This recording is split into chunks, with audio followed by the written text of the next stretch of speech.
Bonjour, c'est Ursule encore. On est le 26 septembre 2023. Alors, je viens sur la trompette aujourd'hui encore et je viens proclamer le retour de notre Seigneur Jésus-Christ. Amen et alléluia. Soyons tous bénis, soyons remplis de sa joie. Amen. Alors, restauration à la condition initiale. Amen. Alors, je viens apporter ce message que le Seigneur m'a donné hier. Hier, c'était le dernier jour du Yom Kippour. Amen. Alors, le Yom Kippour, c'est la fête pour le pardon. Disons, on l'appelle le jour le plus sacré de l'année.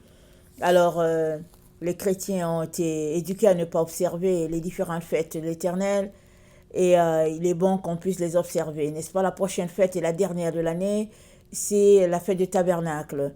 Alors, je ne sais pas quand est-ce que ça, exactement le jour, mais je sais que c'est en octobre, n'est-ce pas? Alors, le Seigneur a donné cette fête.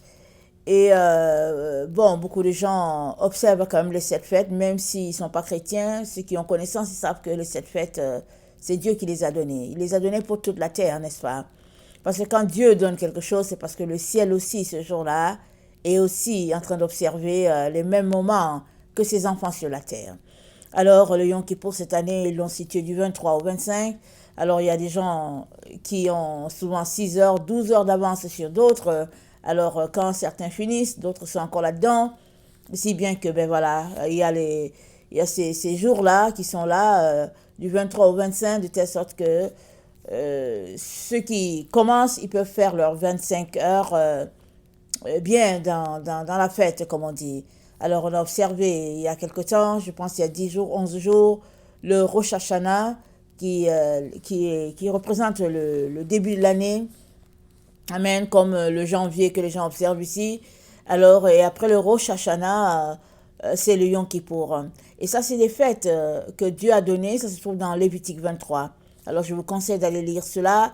Alors, j'espère bien que vous avez pris le temps, n'est-ce pas, d'humilier vos âmes devant Dieu, de demander pardon pour les gens que vous pouvez. Alors, c'est ça.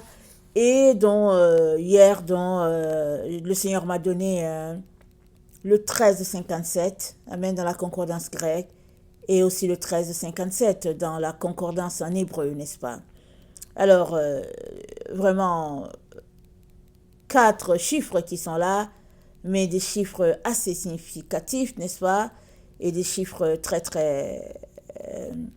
des chiffres bénissants, comme on dit, et des chiffres qui parlent.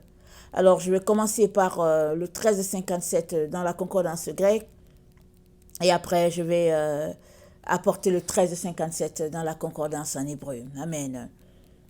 Alors, le 1357 dans la concordance grecque, ça dit restauration à la condition initiale, temps de réformation, temps de perfectionnement. Alors, quand on regarde cela, amen, ça nous fait penser à ce que Dieu a dit dans Malachie 2. Il a dit, je vais commencer au verset 4, vous saurez alors que je vous ai adressé cet ordre, afin que mon alliance avec Lévi subsiste, dit l'Éternel des armées. Mon alliance avec lui était une alliance de vie et de paix, ce que je lui accordais pour qu'il me craignît. Il a eu pour moi de la crainte et la tremblé devant mon nom. La loi de la vérité était dans sa bouche, et l'iniquité ne s'est point trouvée dans ses lèvres. Il a marché avec moi dans la paix et dans la droiture.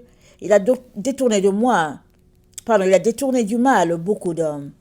Car les lèvres du sacrificateur doivent garder la science, et c'est à sa bouche qu'on demande la loi, parce qu'il est un envoyé de l'Éternel des armées. Mais vous êtes écartés, de la voie. Vous avez fait de la loi une occasion de chute pour plusieurs. Vous avez violé l'alliance de Lévi, dit l'Éternel des armées, et moi je vous rendrai méprisable et vil aux yeux de tout le peuple, parce que vous n'avez pas gardé mes voies, et que vous avez égard à l'apparence des personnes quand vous interprétez la loi. Amen. Alors, ce passage, Jésus-Christ l'a mentionné, n'est-ce pas, aux pharisiens quand ils étaient sur la terre, parce que les pharisiens ont détourné le peuple, eux-mêmes ils n'y marchaient pas, ils ont fait d'autres lois parallèles, des lois qui satisfont leur chair, leurs attentes, Et ils n'étaient pas contents de Jésus, ils l'ont cloué parce que Jésus-Christ leur montrait que leurs œuvres n'étaient pas bonnes. Amen. Parce que Jésus-Christ est venu et il est venu rétablir les choses. Alléluia et amen. Aujourd'hui encore, on est exactement dans ce temps-là. Alors, Jésus-Christ dit, mon alliance avec lui était une alliance de vie et de paix, l'alliance que Dieu avait avec Lévi. Il dit, vous saurez alors que je vous ai adressé cet ordre, que mon alliance avec Lévi subsiste. Alors, vous savez, les chrétiens, il y en a même qui n'ont jamais lu l'Ancien Testament. On n'aime même pas le parcourir. Mais il y a une question qui est là. Si tu ne vas pas à la base, comment vas-tu comprendre le sommet ou bien ce qui est au milieu? Mais il y a beaucoup de gens qui ont commencé au milieu, si bien que leur vie est juste accrochée, on ne sait pas à quoi. Mais pour comprendre une doctrine, pour comprendre quelque chose, c'est toujours important d'aller à la racine, d'aller à la souche, et puis d'étudier, de lire, de contempler ce que Dieu est en train de faire. Alors que tu prends ce temps-là devant Dieu pour chercher sa face, il va te révéler ce que tu as besoin de comprendre dans sa parole. Amen. Alors, Dieu nous a rachetés par Jésus-Christ et son Fils. Jésus-Christ a payé de sa vie ce qui devait retomber sur nous, c'est-à-dire la mort. Il a payé. Il a été la rançon pour nous. Nous lui appartenons. C'est ça que nous devons comprendre, que nous sommes à lui une bonne fois pour toutes. Et c'est ça, malheureusement, que les gens ne sont pas prêts de saisir ou bien qui ne saisissent pas bien ce que Jésus-Christ a fait. Ils aiment Jésus, mais vraiment, quant à lui être dévoué à 100%, ça on dirait qu'ils ne sont pas prêts. Et Dieu mentionne ça parfaitement, amen, en reprochant aux sacrificateurs le fait qu'ils ont égaré le peuple, ils ont détourné les gens de la voie et eux-mêmes n'y sont pas. Alors, dans notre temps, on aime bien dire qu'on est des sacrificateurs de l'ordre de Melchisédek. Dans les églises, on aime prêcher cela. On est des sacrificateurs. On est content, n'est-ce pas, pour ce que Jésus-Christ a acquis pour nous. Mais est-ce qu'on marche dans ce qu'il a acquis? Ça, c'est autre chose. On aime bien les titres qu'il a eus pour nous. On veut se l'approprier et on se l'approprie même. Mais quant à marcher dans ce qu'il a acquis d'une manière droite, de manière à refléter vraiment ce qu'il a fait, ça, on n'est pas prêt. Les hommes ne sont pas prêts. Mais Jésus-Christ a appelé tout un chacun à se dépouiller de manière à porter la tunique du sacrificateur.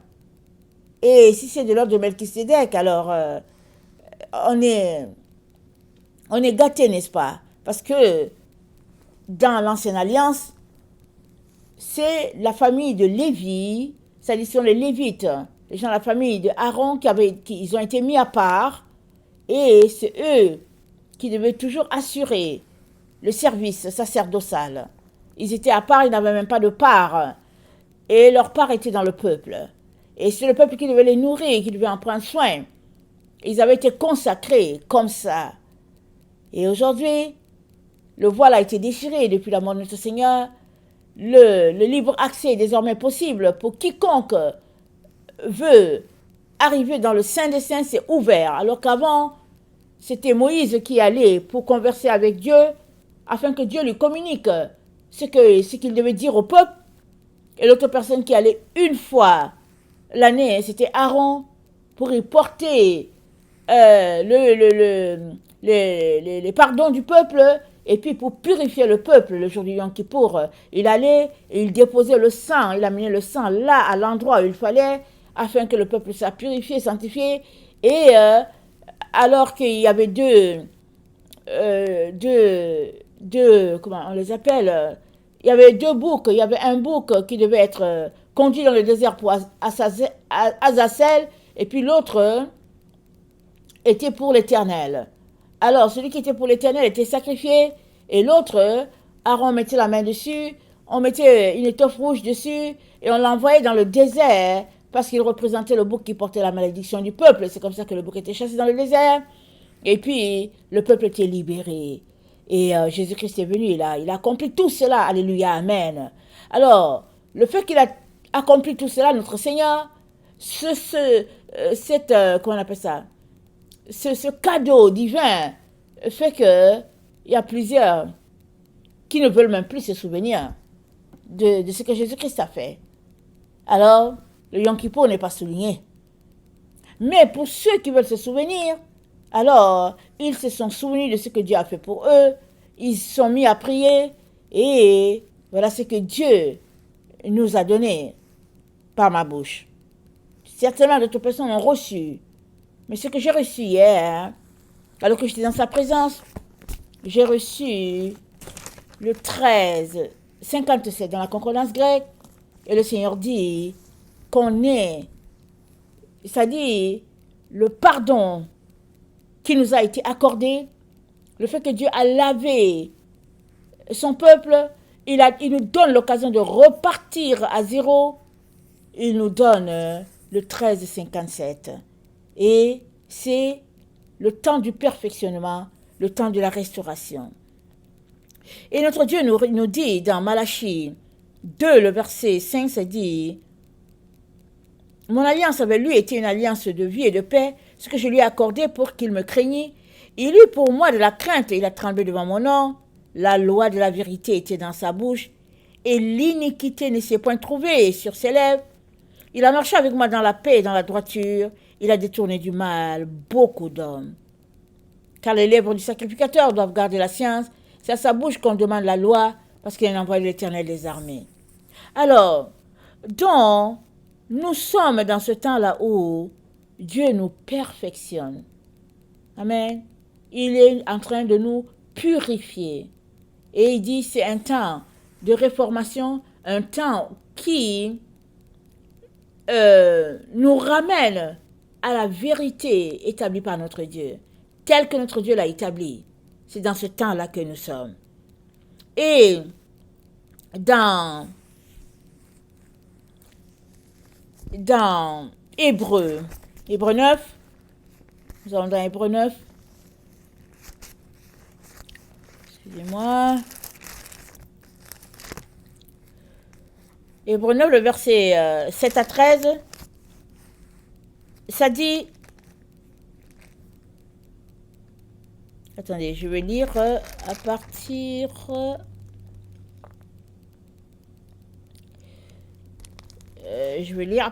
du verset 8, verset 7, Hébreu 8, ok? Hébreu 8, verset 7. En effet, si la première alliance avait été sans défaut, il n'aurait pas été question de la remplacer par une seconde. Car c'est avec expression d'un blâme que le Seigneur dit à Israël, « Voici les jours viennent, dit le Seigneur, où je ferai avec la maison d'Israël et la maison de Juda une alliance nouvelle. » Excusez-moi. Non comme l'alliance que je traitais avec leur père, le jour où je les saisis par la main pour les faire sortir du pays d'Égypte, car ils n'ont pas persévéré dans mon alliance. Et moi aussi, je ne me suis pas soucié d'eux, dit le Seigneur. Mais voici l'alliance que je ferai avec la maison d'Israël.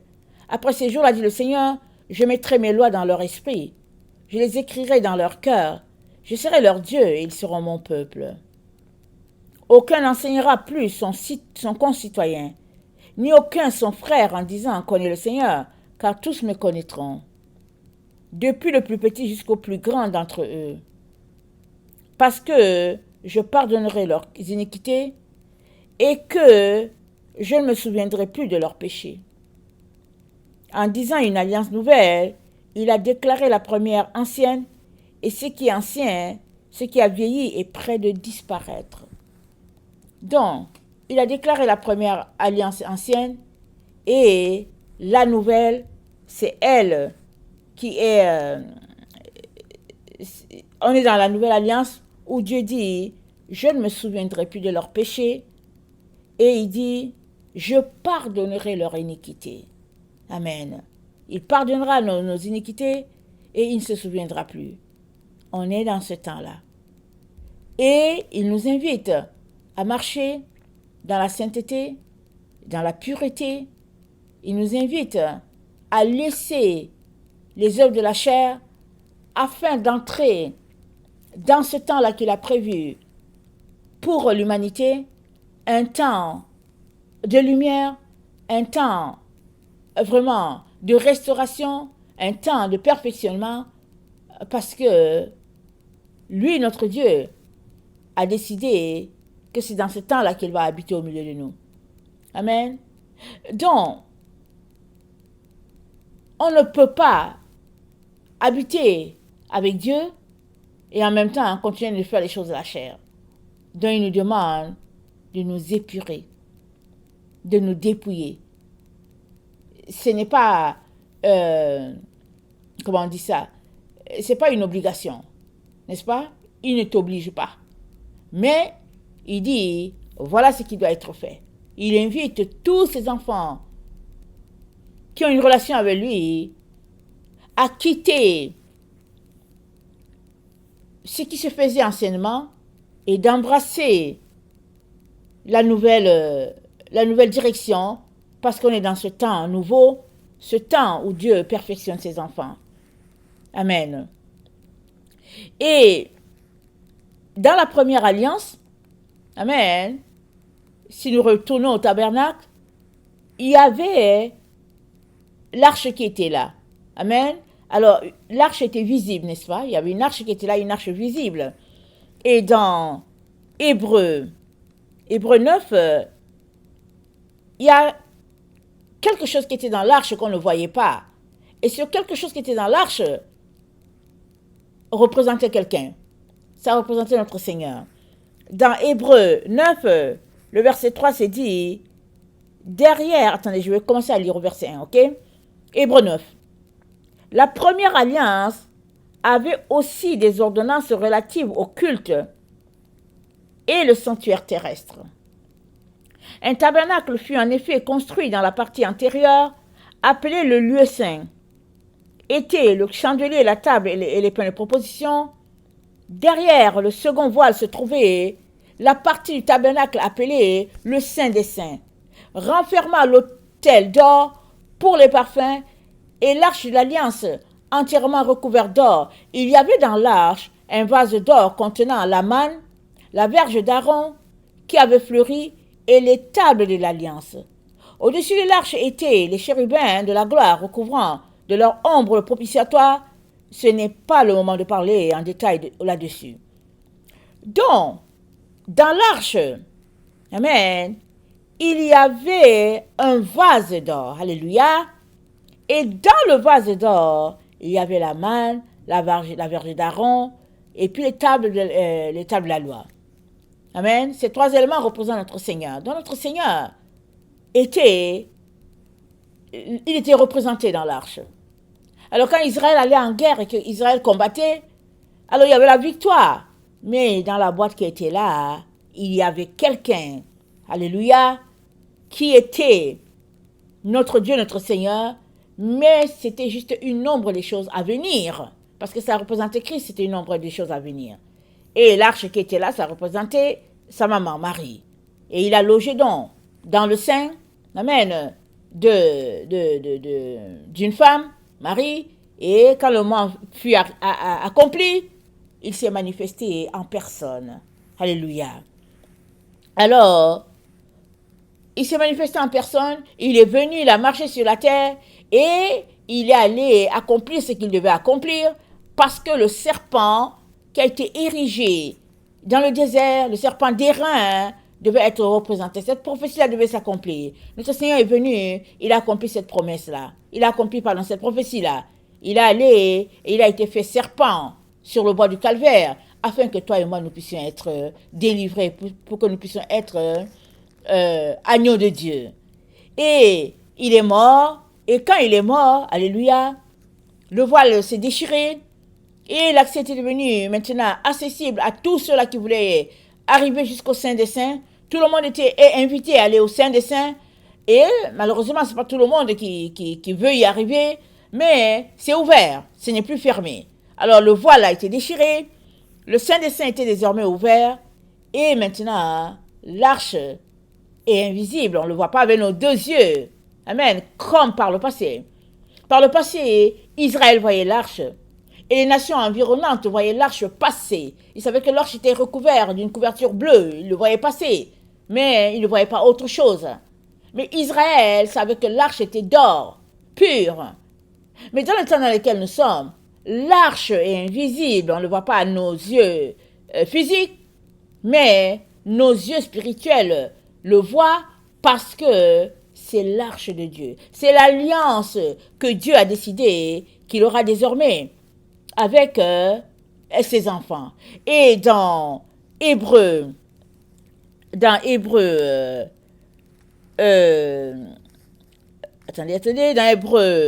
8, voilà ce qui est dit. Verset 8. Voici les jours viennent, dit le Seigneur, où je ferai avec la maison d'Israël et la maison de Juda une alliance nouvelle. Non comme l'alliance que je traitais avec leur père, le jour où je les ai saisis par la main pour les faire sortir du pays d'Égypte. Car ils n'ont pas persévéré dans mon alliance. Et moi aussi, je ne me suis pas soucié d'eux, dit le Seigneur. Mais voici l'alliance que je ferai avec la maison d'Israël. Après ces jours-là, dit le Seigneur, je mettrai mes lois dans leur esprit. Je les écrirai dans leur cœur. Et je serai leur Dieu, et ils seront mon peuple. Amen. J'écrirai leurs lois. J'écrirai mes lois dans leur esprit. Je les écrirai dans leur cœur. Et je serai leur Dieu, et ils seront mon peuple. Voilà l'alliance, la nouvelle que Dieu a décidé qu'il va faire à ce moment où nous sommes, où nos yeux physiques ne voient pas l'arche, nos yeux spirituels le voient. Parce que la loi de l'Éternel, elle est inscrite à l'encre indélébile dans notre esprit, dans nos cœurs. Parce que tous ceux-là qui aiment le Seigneur ont cette alliance-là, cette intimité avec lui. Et ils sont marqués de son sceau, ils sont marqués de son tave. Et la loi de Dieu est en eux. Ils marchent et ils vivent, amen, pour leur Seigneur. Et le Seigneur, donc, parce que c'est ça, parce que nous sommes dans ce temps-là, amen, où vraiment le renouveau a été décrété par notre Dieu, il nous est donc demandé de quitter toute impureté, toute souillure et d'être consacré entièrement à notre Dieu, sans réserve. C'est ça que Dieu nous demande parce que il est en train de réformer, il est en train de perfectionner. Et si nous allons dans Jérémie 31, Jérémie 31,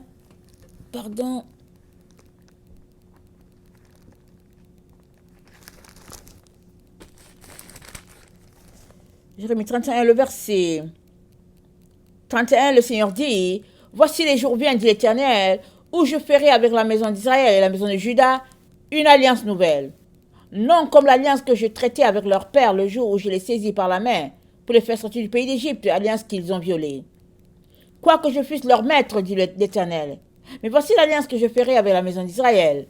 Après ces jours-là, dit l'Éternel, je mettrai ma loi au-dedans d'eux, je l'écrirai dans leur cœur, je serai leur Dieu, et ils seront mon peuple. Celui-ci n'enseignera plus son prochain, ni celui-là son frère en disant « Connaissez l'Éternel », car tous me connaîtront, depuis le plus petit jusqu'au plus grand de l'Éternel, car je pardonnerai leur iniquité et je ne me souviendrai plus de leurs péchés. Amen. Ainsi par l'Éternel qui a fait le soleil pour éclairer le jour, qui a destiné la lune et les étoiles à éclairer la nuit, qui soulève la mer et fait mugir ses flots, lui dont le nom est l'Éternel des armées, si ces lois viennent à cesser devant moi, dit l'Éternel, la race d'Israël aussi, ce sera pour toujours d'être une nation devant moi. Ainsi parle l'Éternel. Si les cieux en haut peuvent être mesurés, si les fondements de la terre en bas peuvent être sondés, alors je rejetterai toute la race d'Israël à cause de tout ce qu'ils ont fait, dit l'Éternel. Voici les jours viennent, dit l'Éternel, où la ville sera rebâtie en l'honneur de l'Éternel. Depuis la tour de Hananel jusqu'à la porte de l'angle, le cordeau s'étendra encore vis-à-vis, jusqu'à la colline de Garep, et fera un circuit aux côtés de Gouad. Toute la vallée des cadavres et de la cendre, et tous les champs, jusqu'au torrent de Cédron, jusqu'à l'angle de la porte des chevaux à l'Orient, seront consacrés à l'Éternel, et ne seront plus jamais ni renversés ni détruits. Amen. Des endroits qu'on ne connaît pas, mais ce qui est important, c'est que Dieu est en train de dire, la loi est inscrite en dedans de ses enfants, ceux-là qui ont décidé de le suivre. C'est ça qu'il est en train de faire dans le temps dans lequel nous sommes. Il a décidé de ne plus se souvenir de nos péchés, de nos iniquités. Il a décidé de ne plus se souvenir. Et il nous invite tous à cette étape-là de purification. Nous sommes exactement dans cet endroit que notre Dieu, il a prophétisé. Dans Zacharie, le prophète a prophétisé cela. Il a dit, dans Zacharie 13, il a dit, le verset 8 c'est dit, dans tout le pays dit l'Éternel, les 2 tiers seront exterminés et périront, et l'autre tiers restera. Je mettrai ce tiers dans le feu, et je le purifierai comme on purifie l'argent.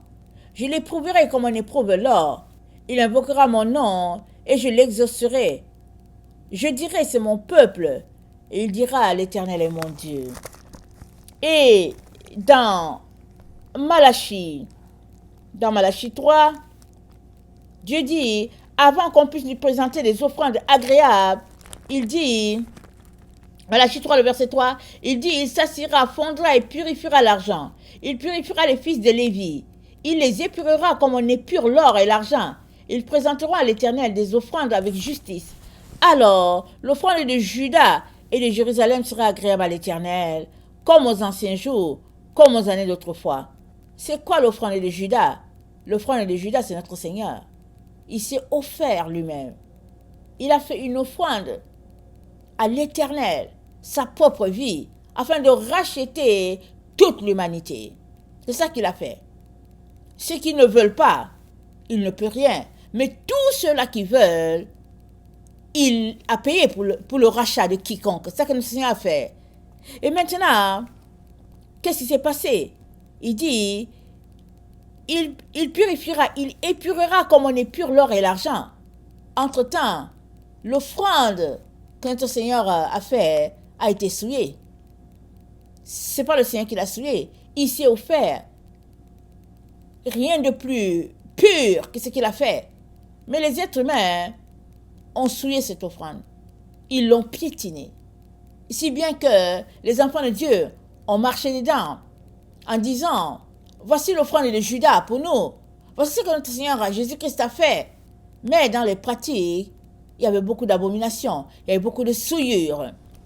Et Dieu dit, tout cela a entaché l'offrande.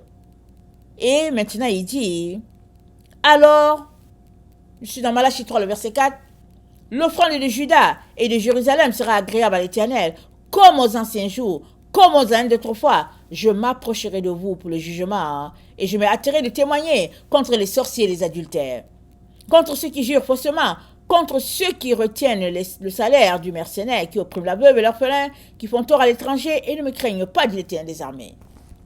On est dans le temps de purification. On est dans ce temps-là, en plein dedans. Et quiconque invoque le nom du Seigneur Jésus est appelé à sortir de toute souillure, tout péché, et de marcher de sainteté en sainteté, de pureté en pureté, jusqu'à ce que ses yeux puissent le voir. Amen. Jusqu'à ce que ce qui sépare ne soit plus. Et qu'est-ce qui nous sépare de notre Dieu? C'est le péché, c'est les ténèbres, c'est l'ignorance. Donc ce voile-là est là au niveau de notre esprit. Mais Jésus-Christ, il a ôté le voile. Il a ôté le voile par sa mort sur la croix. Mais le voile demeure dans l'esprit de plusieurs. Et Dieu ne veut que ôter cela. Et la terre entière entre dans ce temps de purification-là. Ceux qui n'ont pas donné leur vie à Jésus, ils ne bénéficieront pas de ce temps-là. Ceux qui ont donné leur vie à Jésus et qui aiment l'hypocrisie, ils ne bénéficieront pas de ça.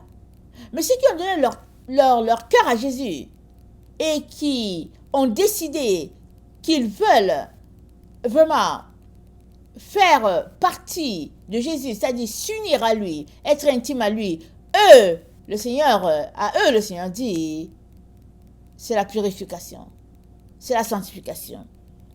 Alors, dans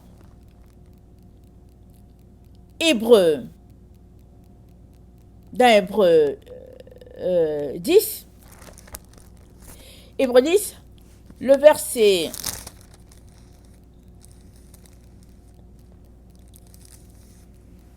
19, c'est dit ainsi: donc frères, puisque nous avons au moyen du sang de Jésus libre entrée dans le sanctuaire, par la route nouvelle et vivante qu'il a inaugurée pour nous, au travers du voile, c'est-à-dire de sa chair, puisque nous avons un souverain sacrificateur établi sur la maison de Dieu, approchons-nous avec un cœur sincère, dans la plénitude de la foi, les cœurs purifiés d'une mauvaise conscience et le corps lavé d'une eau pure. Il dit quoi? Les cœurs purifiés d'une mauvaise conscience et le corps lavé d'une eau pure. Quelle est l'eau pure que Dieu a pourvue pour nous, n'est-ce pas? C'est sa parole. Amen. La parole, il a dit, si quelqu'un croit en lui, des sources d'eau vive vont jaillir de son sein. Et ça, c'est dans Jean 4. Et cette eau-là, qui nous lave et nous rend purs, c'est la parole de Dieu. Il a dit dans sa prière sacerdotale, dans Jean 17, il a dit au Père, Père, sanctifie-les par ta vérité. Ta parole, c'est la vérité. Alors si tu décides de suivre Jésus-Christ, il a pourvu pour que tu aies sa vérité. Alors que tu mets en pratique sa vérité, tu es purifié dans ton corps. Mais aussi, il dit les cœurs purifiés d'une mauvaise conscience. Alors quand tu es là et que tu te souviens de toutes les fautes, les erreurs, les péchés que tu as commis, c'est dit que même là, cette parole va, elle purifie jusqu'à là ton cœur, tes entrailles, tout est purifié. Si bien que tu es une nouvelle créature devant ton Dieu. Dieu a pourvu pour cela. Et dans la nouvelle alliance, amen, c'est ça qui est offert à tous ceux-là qui ont sa loi inscrite dans leur cœur, qui ont sa loi marquée dans leur esprit. Ils sont purifiés, ils sont sanctifiés. Il n'y a rien qui se dresse entre eux et Dieu. Voilà pourquoi le Seigneur nous dit qu'il est très important qu'on laisse toutes ces choses-là, toutes ces pratiques, tous ces comportements attribués à la vie de la terre. Il est important qu'on laisse tout cela et que on s'offre à Dieu dans toute notre pureté, dans toute notre sainteté. Et Pierre dit, allant dans le même sens, dans 1 Pierre 3,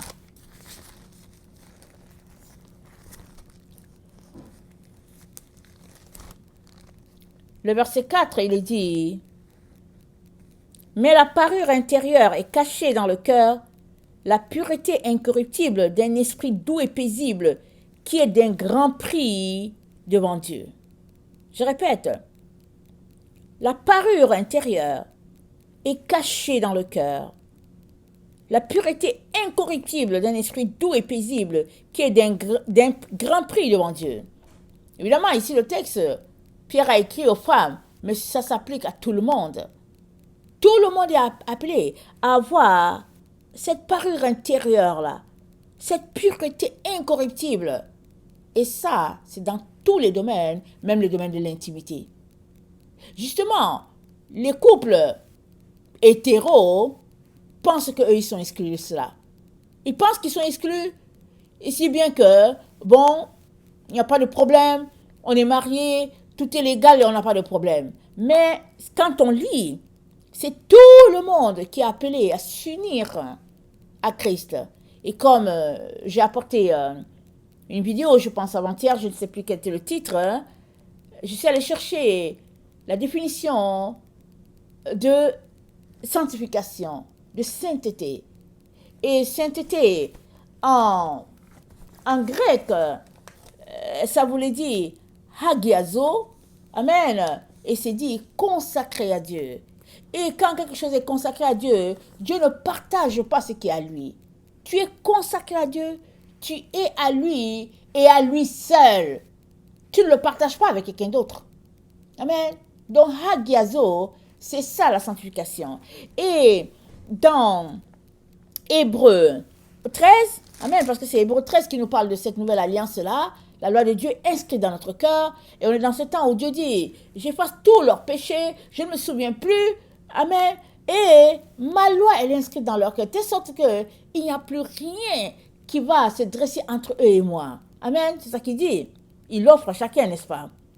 Chacun qui est libre d'accepter sa proposition ou pas. Mais si tu dis que tu es à lui, alors Dieu dit, purification, sanctification, épuration. Il dit, il faut se dépouiller de tout qui peut se dresser entre lui et moi, entre lui et nous, pardon, excusez.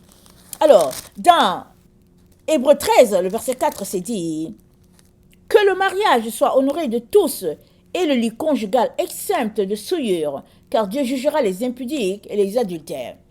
Alors, généralement, dans les couples, on prend ce texte-là, les gens prennent ce texte-là et puis ils disent que bon, voilà, c'est ça, tout est correct, tant et aussi longtemps que tu es juste avec ta partenaire et bon, tout est correct.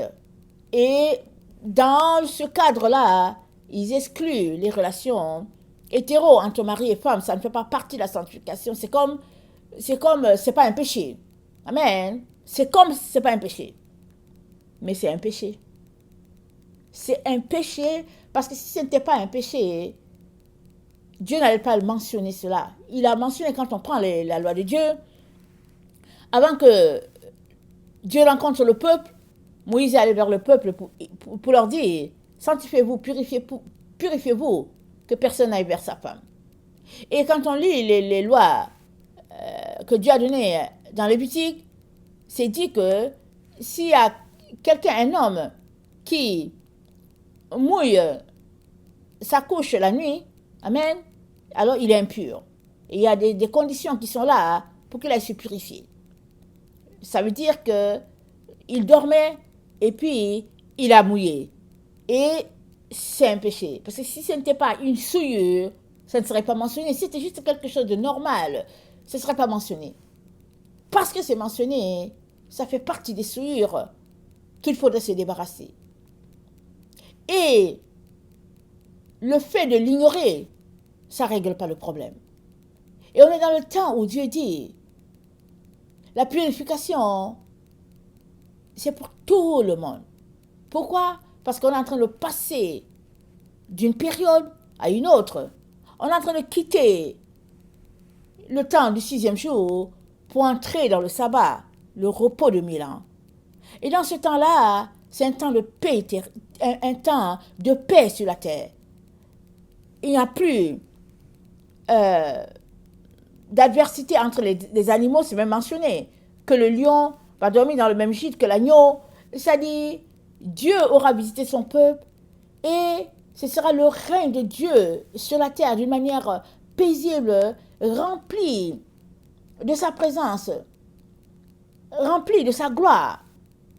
Et la Bible nous dit dans Romains 8, 19 que la terre attend ces fils de Dieu-là. La terre attend que ces enfants de Dieu lui soient révélés. Ces fils de Dieu remplis de lumière, remplis de zèle, remplis de pureté. La terre attend cela. Parce que la terre elle-même, elle a été aussi souillée. Elle a été polluée par tout ce qui se passe.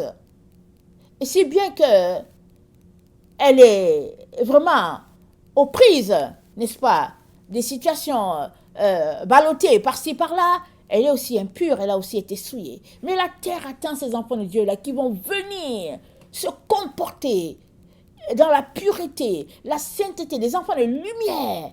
Et la terre va bénéficier de ce temps-là, et ce temps de perfectionnement. Et tout va retourner comme à l'origine, comme Dieu l'avait conçu.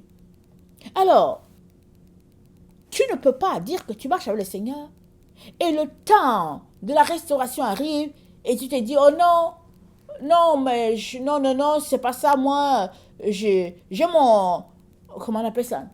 J'ai mon acte qui prouve que je suis mariée légalement, donc je n'entre pas dedans. Non. C'est un temps pour tout le monde. C'est pour toute la terre. Un temps de purification, de restauration. C'est le temps du Seigneur. Alléluia. Tel que prévu dans son calendrier. Et comme je l'ai déjà dit, alors, comme il a été prêché qu'on partait pour le ciel, alors si tu pars au ciel, ben, tu n'as pas, là-bas, tu ne te soucies pas des choses de la terre. Mais là, c'est le ciel qui vient à nous. Alors, le ciel vient à nous, le ciel est purifié. Alors, le ciel vient pour mettre une touche du ciel sur la terre. C'est à la terre de se purifier, de se sanctifier, et puis d'être préparé un peu comme un champ qu'on prépare pour accueillir la nouvelle semence, n'est-ce pas? Alors la terre doit être préparée pour accueillir ce temps divin-là, ce temps où la gloire de Dieu va balayer de l'est à l'ouest, du nord au sud. La terre doit être préparée. Les champs doivent être préparés, la végétation, les humains aussi, ils doivent être préparés. Voilà là où nous sommes. Amen.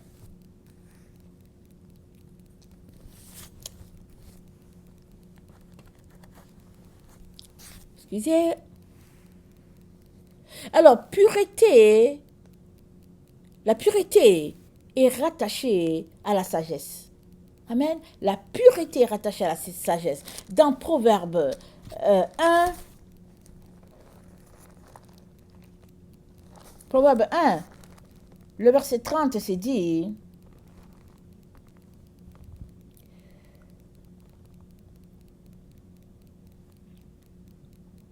parce qu'ils n'ont point aimé mes conseils et qu'ils ont dédaigné toutes mes réprimandes, ils se nourriront du fruit de leur voix et ils se rassasieront de leurs propres conseils. Car la résistance des stupides les tue et la sécurité des insensés les perd.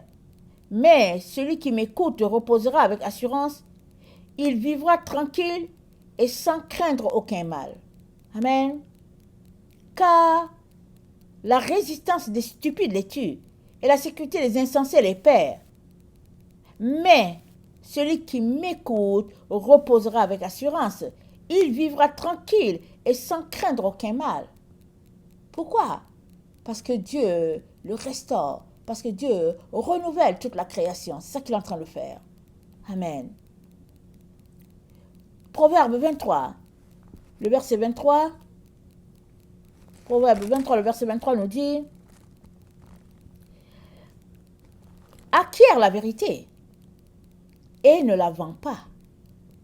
La sagesse, l'instruction et l'intelligence. Acquiert la vérité et ne la vends pas. Et la vérité, elle est divine et la vérité, elle est révélée.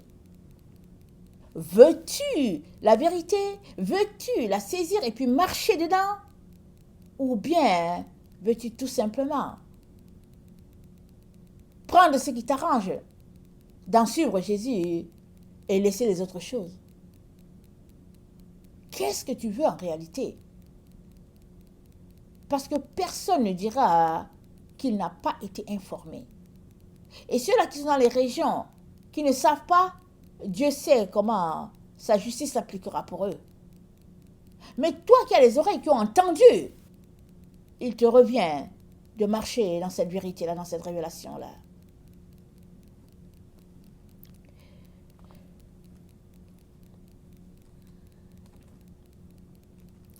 Proverbe 23, le verset 12. Ouvre ton cœur à l'instruction et tes oreilles aux paroles de la science. Ouvre ton cœur à l'instruction. Amen. Alors, la chasteté, c'est l'abstinence, c'est la continence, c'est la pureté, c'est la sagesse. C'est ça que c'est dit. La chasteté, c'est la sagesse, c'est la pureté, c'est la continence. C'est pas vrai que la chasteté, elle est expliquée différemment. Hein. Pour ceux qui sont mariés, hétéros, eux, ils sont exclus. Non. Tout le monde a la même définition du mot. Et comme, à cause de ce qui s'est passé, la faute originelle, les choses ont fonctionné comme on connaît, maintenant, Dieu entre dans une ère nouvelle, c'est-à-dire ERE, on est dans une ère nouvelle.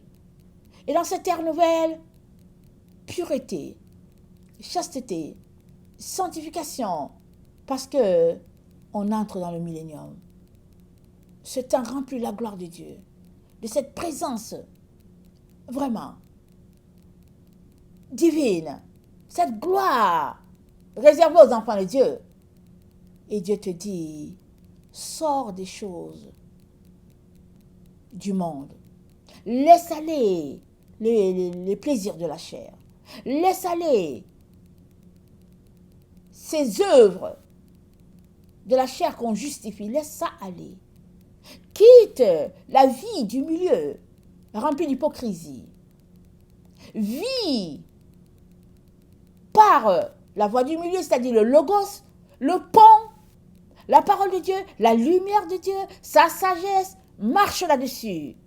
Ce n'est que ça, le milieu que tu peux appliquer entre Dieu et toi. Pas l'autre milieu. L'adversaire a créé un autre milieu.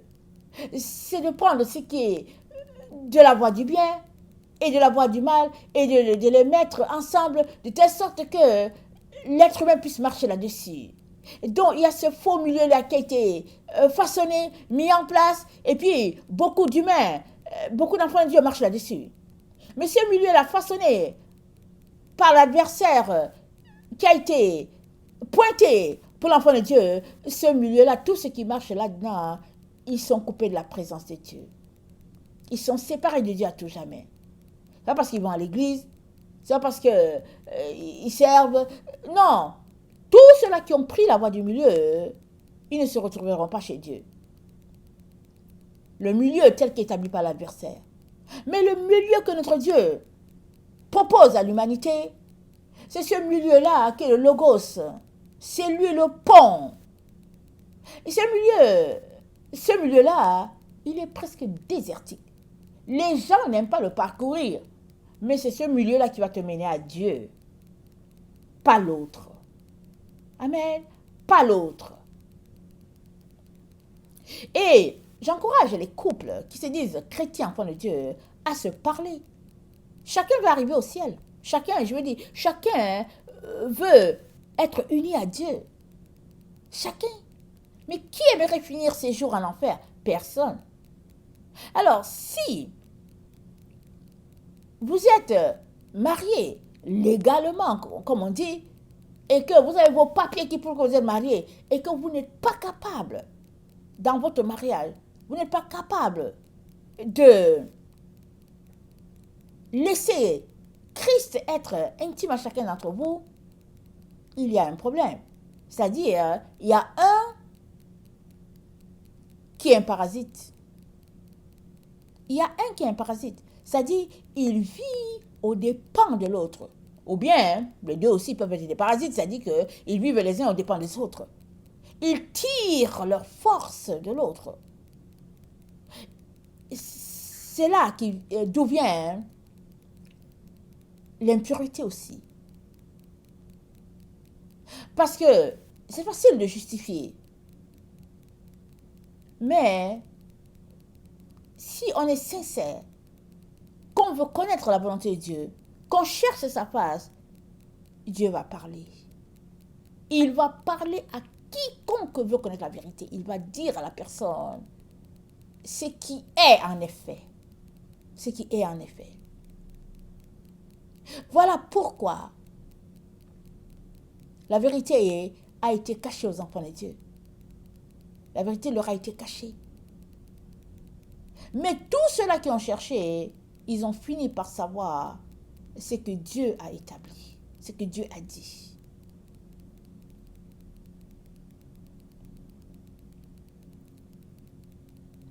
Et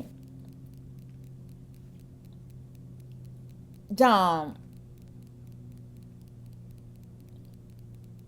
Attendez. Je retourne dans Hébreu. Dans Hébreu 9,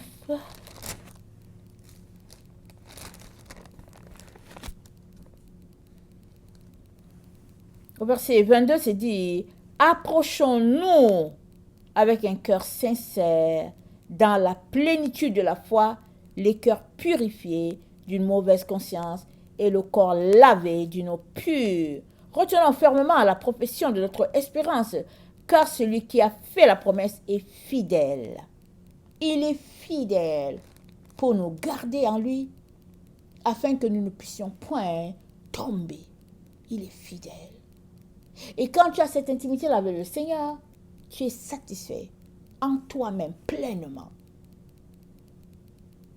Et tous ceux-là qui ne veulent pas prendre ce chemin, ils sont tout simplement en train de dire à Dieu qu'ils ne veulent pas se retrouver dans la nouvelle alliance, qu'ils ne veulent pas emprunter la nouvelle arche. Parce que la nouvelle arche, elle est comme l'arche ancienne au fait. Elle est comme l'arche ancienne. C'est tout simplement qu'on ne la voit pas. Elle regroupe tous ceux-là qui ont décidé de marcher comme les Lévites. Elle est du type de l'ancienne arche. Parce que Jésus-Christ a dit, j'ai une autre bergerie. Jean 10, je pense verset 12 ou bien 16, je ne me rappelle plus. Il a dit, j'ai une autre bergerie. Il dit, celle-là aussi, il faut que je la rassemble. Donc, on est dans Jean 10. Le verset 16, voilà, il dit, j'ai encore d'autres brebis qui ne sont pas de cette bergerie. Celles-là, il faut que je les amène. Elles entendront ma voix et il y aura un seul troupeau, un seul berger. Et l'autre bergerie, c'est d'elle que le Seigneur parle dans, je pense, Habakkuk. Dans Habakkuk, il dit, attendez, dans Habakkuk, je ne vais pas me tromper, n'est-ce pas? Ok, je me suis trompée, c'est pas dans Habakkuk, je pense que c'est dans AG. Voilà, c'est dans AG. Donc, dans AG, le verset 6, Dieu dit, car ainsi parle l'Éternel des armées, encore un peu de temps, et j'ébranlerai les cieux et la terre, la mer et le sec, j'ébranlerai toutes les nations. Les trésors de toutes les nations viendront, et je remplirai de gloire cette maison, dit l'Éternel. Amen. Les trésors de toutes les nations, il y a beaucoup qui pensent directement aux trésors d'or et d'argent. Mais au fait, quel est le plus gros de tous les trésors? C'est ton âme. Quand ton âme est à l'Éternel, c'est ça le trésor. Parce que les hommes, ils appellent trésor l'or, l'argent et puis le diamant et tout. Mais Dieu, quand Dieu parle du trésor, il parle de nos âmes. Rappelons-nous, dans 2 Corinthiens 4, il dit, ce trésor, nous le portons dans un vase d'argile. Alors, Dieu va ébranler les cieux et la terre et il va amener dans sa maison, la nouvelle maison, amen, son autre maison, sa gloire sera plus grande que la première. Et dans cette nouvelle maison, ce ne sera pas juste ceux-là qui appartenaient à Abraham.